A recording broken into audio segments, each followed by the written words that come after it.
This is it. This is it. All 8 players, all 4 games.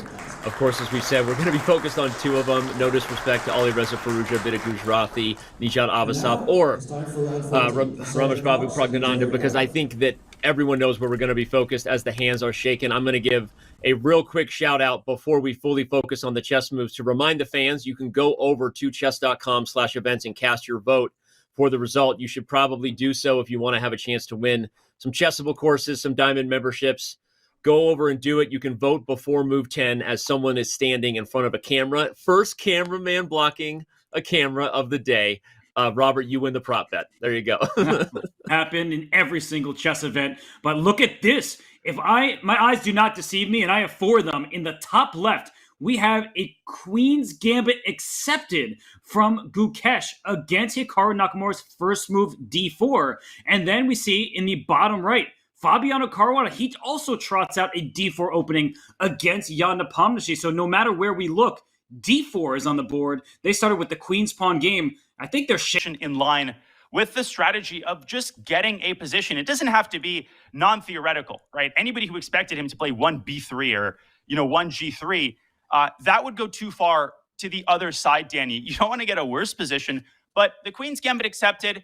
It's just a position. It's a position where you can outplay your opponent. And for Gukesh, his first move was predictable. He did play d5 against Praggnanandhaa in the second round, but after c4, he played e6. So in Gukesh's laboratory yesterday, the possibility of a Queen's Gambit must have been discussed. And so Gukesh playing a line that has a little bit of a surprise value. Hikaru definitely, as a top priority, had to have prepared for the Queen's Gambit decline. So very interesting meta game taking place in the opening, but in line with something that I expected.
And then in the candidates itself, just the amount of work that you put in, it's not just the pain of this game. It's not just the shock of giving up what seemed like a foregone conclusion, a winning position. It's all of the work that you put in to bounce back from that loss to Hikaru, to win the game yesterday against Pragnananda in one of the most incredible positional technical displays that we've seen in the candidates, along with Gukesh's win. It's all of that rolled up into this one moment, that one moment where you have to literally accept the inevitable because the handshake is coming, and your heart breaks for Fabi, no matter who you are. It's incredibly difficult. It's hard to transmit this level of pain. I can't even begin to imagine what he'll be dealing with over the next couple of weeks. But this is why I like the chess community as a whole, that no matter who you're rooting for, you can be the most diehard Gukesh fan, and your heart can still go out for the players who put all of this effort, came oh so close, but ultimately we'll have to try again next time.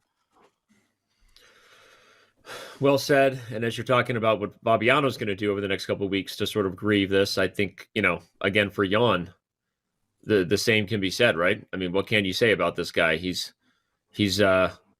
maybe, and nothing more to say then, because we might be about to say that the result is official. Fabiano takes a look at Jan, offers the draw. I think Jan is letting the moment sink in, because it's not like he's pretending he was the one pushing for this, if I'm translating what's being discussed correctly. Absolutely crazy. And indeed, they do shake hands. Both players surrendered, submitted, resigned in their defeat, even though they draw on the board. But competing for another World Championship title is not in the cards for either of them. But Gukesh Damaraju, that applause right here is for these two competitors, Jan Nepomniachtchi and Fabiano Caruana. But Gukesh is the one that is celebrating, and what a performance was from him. And yeah, these two players, we're hearing them still talking, but I mean, this is just going to be so hurtful for them for the next weeks, maybe months. And it's one of these situations that there had to be a winner, but these two players are so tough and resilient that there couldn't be one. Yeah. Not much to say. These guys would probably analyze the game all day if they could. It's obviously just so heartbreaking. And shout out to everyone who's live on site applauding these guys. They deserve it, as does Gukesh, if he's still in the building in the Great Hall. Feeling pretty great right now. He may or may not be. Who knows? But these guys deserved an applause. Gukesh Damaraju, what can you say? He deserved an applause. Mm-hmm. Hikaru Nakamura, by the way, we haven't shouted out him probably enough today. Obviously, today's game was not his favorite, not getting really any winning chances as white, but